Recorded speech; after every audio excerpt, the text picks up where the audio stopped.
Party, un simple PC, Art Party, un numérica ou les virtuoses du virtuel. C'est un reportage de Lucille Burny et Florence Petit.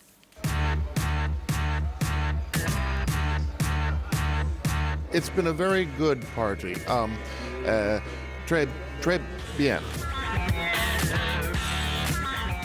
Art Party ou le monde créatif des arts numériques.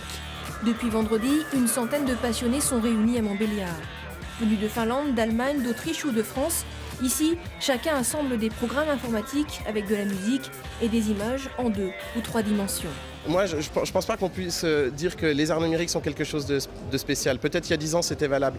Aujourd'hui, on peut dire que le numérique est rentré dans les pratiques artistiques traditionnelles.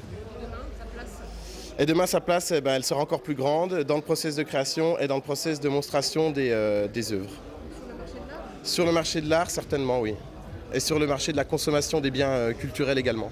Au bout de 3 jours, les informaticiens artistes sont fatigués. Ils n'ont dormi que quelques heures, mais leurs créations sont achevées. Frédéric Vargoz, lui, a revisité le personnage de Spider-Man. C'est un petit peu une vision, on va dire, ma vision de quelque chose qui est super connu, que j'ai bien retravaillé à ma sauce et que j'avais envie de présenter simplement parce que j'y ai passé pas mal de temps et voilà. Chez les accros des arts numériques, il y a aussi les rétros. Ordi rétro, déco rétro pour des œuvres rétro, mais plutôt fun.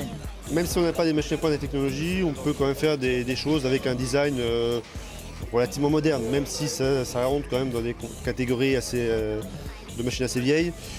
On peut quand même faire des choses assez sympathiques. Dans la catégorie démo, c'est un collectif composé de Grenoblois qui a remporté le premier prix du festival avec The Orange Guy.